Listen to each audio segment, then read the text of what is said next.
Welcome back, everyone. So this would be part 2 of some of the work I'm doing to the core support and the front clip. So today is all about the core support. So I got a couple of issues. I mean, if you notice on the last one, there's these nuts that are welded on the underside. This one over here is gone. It broke off. I actually have it. So it broke off when I was taking it apart, and it's actually on the bolt. So I got to tack that back in place, so that's there. Going along some of these other holes, these aren't needed. That's not needed. Why is that there? Those are gone. This part where it sticks out here, I don't see what the purpose of that is, so I think that's going to go away. Let's see, move over here, need that. That's where your hood latch goes down into, so that has to stay. But there's no reason for that. That's going to go away. Then you've got this opening here. I don't think that's going to be needed. That'll go away. Same thing, two small dimples on this side as well. I don't remember anything bolting into that. I don't even think they're bolts. I don't think they're screw holes or anything. So those are going away. Oh, move my sockets out of the way. Same thing over here. Some of these holes unneeded. Those are going away. So everything, I'm taking loose on the top side here, you can do with 13 millimeter and 10 millimeter. Probably like a deep socket will take care of everything.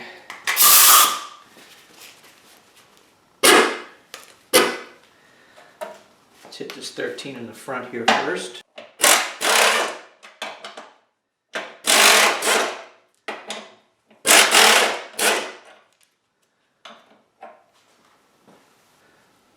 Top radiator cover and the shroud, all 10 millimeter.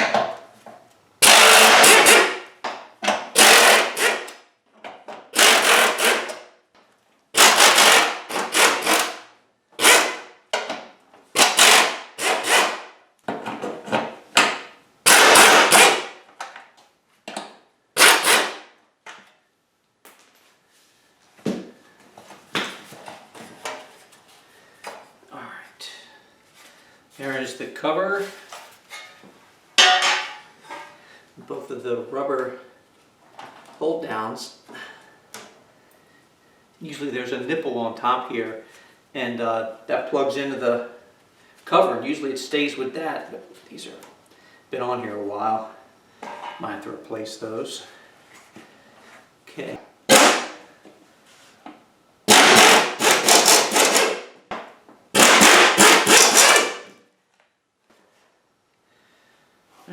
There's a shroud, one piece.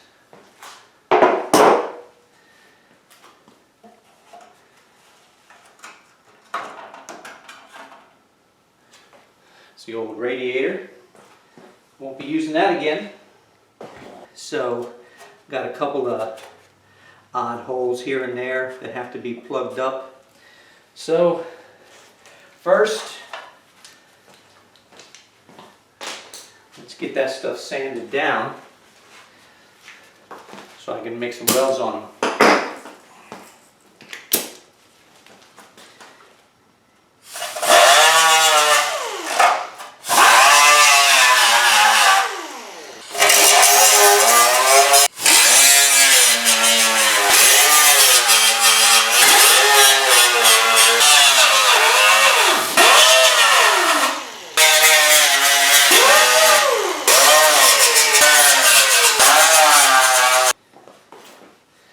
So I'm double checking myself here. Put this plate, I put the front bracket back on to identify that the holes, everything has threads in it, so it's kind of easy to tell, but I just want to make sure that I'm not going to plug up something that after I'm done I'm just going to have to drill it out later because it was a hole I needed. It doesn't look that way. There's also right here, this thing looks like it's made of multiple pieces and it's sandwiched together. So there is a piece of sheet metal welded underneath, and the problem is right here. I've seen on quite a few where even with the radiator cover on, this piece of sheet metal right here that extends out past where your spring hits covers the hole, covers that area. And this one doesn't. It's just leaves an open spot, and it's ugly. It's ugly. So I think what I'm going to do is I'm going to put another piece of sheet metal over top of this. Let me show you what I mean. See, here's what I'm talking about. So I put the radiator back on the cushions, and I put the cover back on. And this is what I'm talking about. It's just a piece of sheet metal that's been tacked, it looks like, underneath this top section. And I don't know if it's just to provide a gap, but as you can see, it's I've seen some cars, a lot of pics, and this is actually not there, and it's cut long enough to where it covers when the shroud is on. And it looks like a mess. So here's what I plan to do. I just grabbed a piece of scrap metal to be able to kind of, this gauge is just thick enough to where it can cover that area. So I'm just going to drill some holes, and I'm actually going to tack this to the piece of sheet metal that's underneath here, and then I'm going to run a bead across here and smooth it out. So this will end up being one continuous circle, and it's going to make it look so much nicer. Obviously this is too wide because it's hitting the radiator in the back. Can't have that. So let's put our cover back on. So that's kind of how it'll end up, except it's going to be painted black, and it'll be flush on both sides, and it'll blend right in, and it'll look just like this whole top piece was done the way it should be and extended all the way back underneath here so you can't see it. So that is what I'm going to do with that. I'm not a professional welder. In fact, I've got a long way to go just to be good. But I do have a welder, and I do pay attention to the warnings that go along with welding. And one of them is you never use brake clean when you prep your metal for welding. Ordinary brake clean has tetrachloroethylene, I believe it's called. Anyway, it's chlorinated. And that stuff, if the residue is on your welding work and you start to weld, it emits a gas that can really mess you up, possibly even kill you. So this stuff, no, not on this, not for welding. Use it for brakes. I just cleaned everything up with some regular acetone. I went with my wife one time to Hobby Lobby, and they had some of these copper plate, I guess they used for different things. So between that and an old piece of copper pipe, I think I can use that as a backing where I need to, and I'm going to try to just, instead of using like punching out small holes or making them, I'm just going to try to weld in and fill in these holes. So I moved all my flammable stuff away. Oh, wait, one last thing. Move this bad boy back here, just in case. Just in case.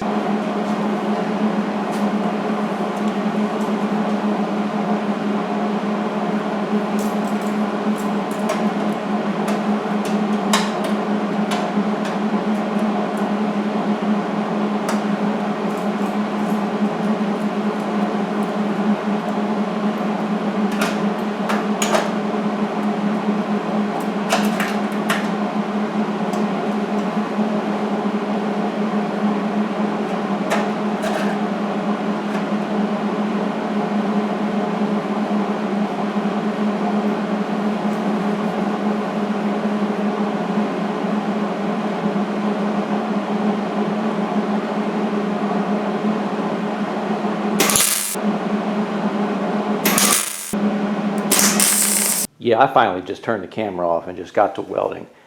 This, I have to say, has been super frustrating.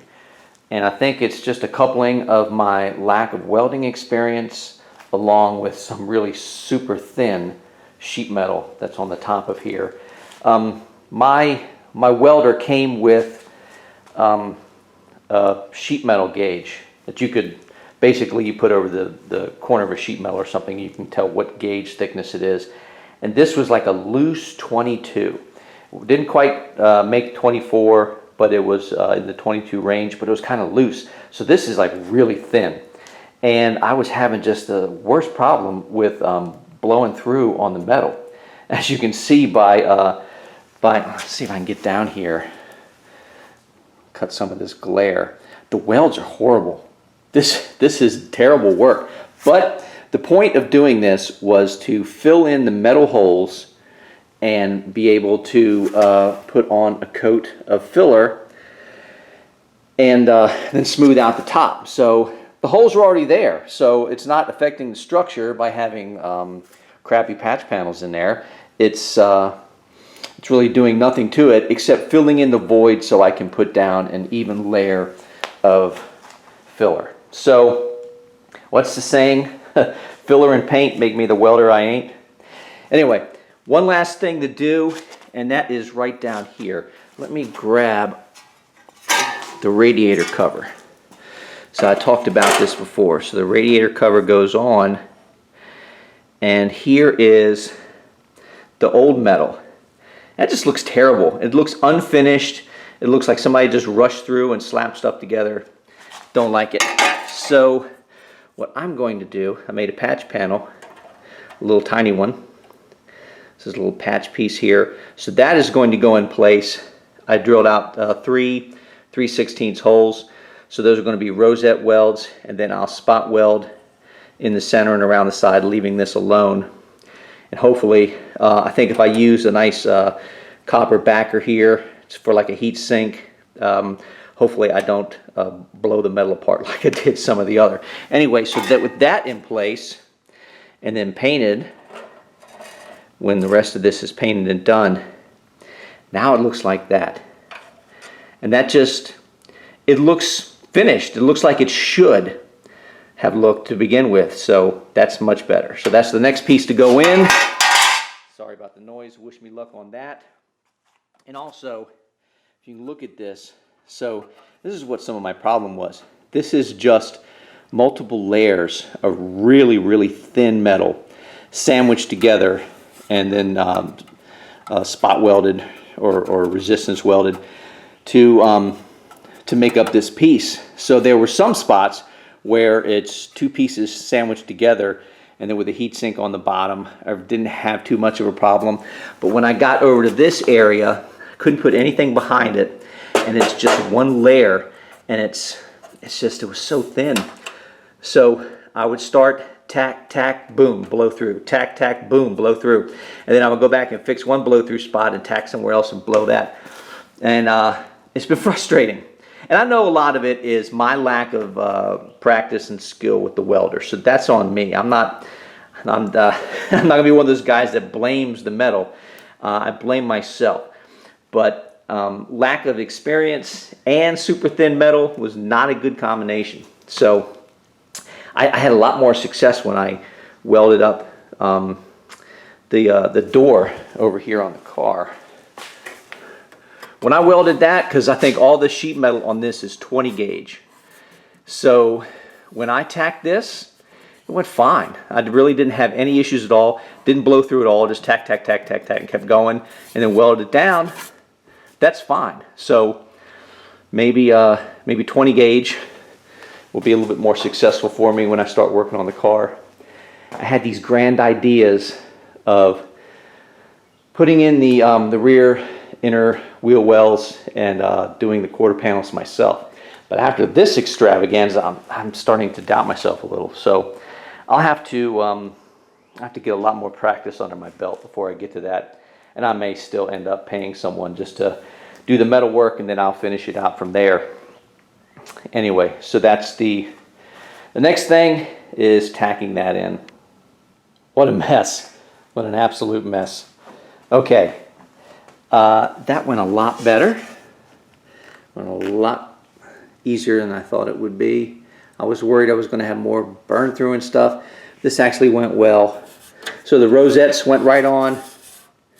Got those down. It's good in place, and then I just used some body vices and got this as close as I could, and just tacked it on. Doesn't need to be perfect, again, because it is not structural, and going to have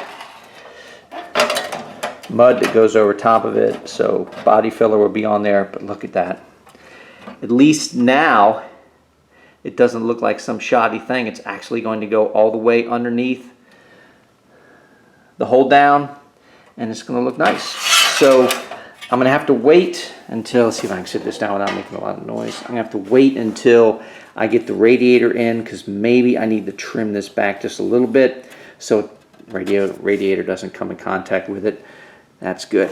So now, only thing left to do on these cars, you can see this. There's like all these different layers of sandwiched metal, and it's just all haphazard, and it looks shoddy. It looks terrible. So there were a couple of small spots here, like almost like the pinch weld burnt through the top layer or something, because there's like little half moons here and there. So I tried to fill those in as best I can. So what I'm going to do is I'm going to start in this corner, and I'm going to run a tape line across until I hit a natural break, and then I'm going to angle it up and angle it up, and then use a cutoff wheel or maybe a pair of dikes or something, and I'm just going to cut off this excess, because it's not here to hold anything, it's not to do anything, it's just the shape of this, and I'm just going to reshape it till it looks a little less junky. Same thing with the other side. Other side is the same way. It's I mean, it's just like, it's like, come on, man, just have a little bit of pride in your work when you put it together. How hard would it have been after everything was sandwiched together to come along and then just straighten that edge up so it doesn't look like that? Anyway, so that's the last thing to do, and then I'm going to be done with this until I get ready to get to bodywork stuff. Well, working on this thin metal has, I have to say, tried my patience. Let me get down on my stool here. But I'm done. I've done everything that I'm going to do. This looks so much better. Instead of having all that overlapping crap, it's just one nice, smooth transition. It's just little stuff like that. It just makes it look so much better. Same thing over here, right? Because on the corners, this is going to be covered by the fender. So there's a bracket on the top of the fender. That's where these two bolts go to hold the top of the fender on. So you really won't see this corner. So it wasn't too concerned about around the edge here. I'm just leaving that because it's hidden. But this, just a nice, smooth transition all the way up to the brace for the fender well. Just so much better.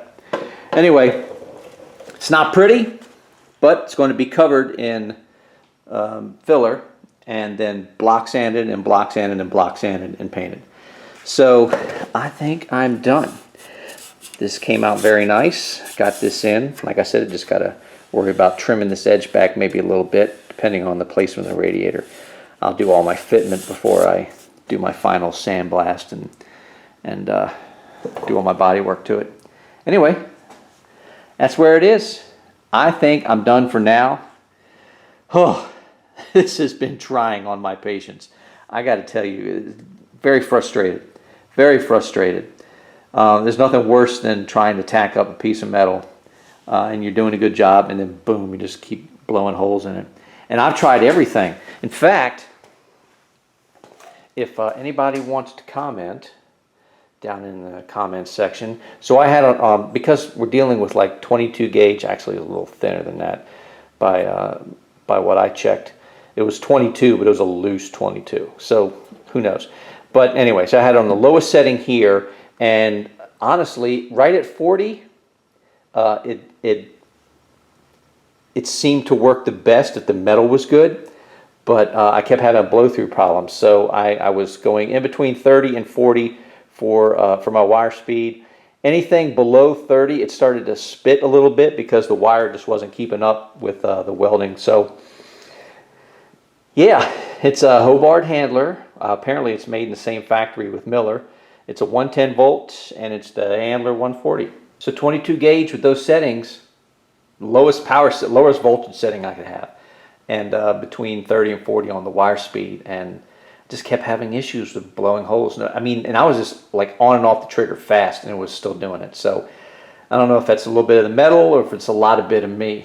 I think it's probably a lot of bit of me. Anyway, if you have any suggestions, I want to hear from my welders out there. What am I doing wrong? It's got to be technique, and of course you didn't see it, so you don't know. But I don't know. I think that setting, at least for doing the rosettes and doing the last little bit, that right where it's at right now worked perfect. The spot welds were good, and the rosettes were good. But I also had a copper backing plate, which helped, I think, distribute some of the heat. But anyway, love to hear from you guys. See what you have to say about that. Anyway, I am done. Done for now. So this will actually probably, I might throw like a light coat of primer on it just so we don't get any surface rusting or anything. But it's in here in my garage. It's not going anywhere, so it should be okay. That's it for now. So do me a favor. If any of this is interesting, leave me a comment. Tell me about it. Give me a thumbs up. Love to see those. Subscribe, please. The more subscribers I get, I think the better I do with the YouTube algorithm as far as seeing other videos. So subscribe, hit the bell, like, share. You know what to do. It's all the things. Anyway, appreciate you being here. Have a good one, guys. See ya.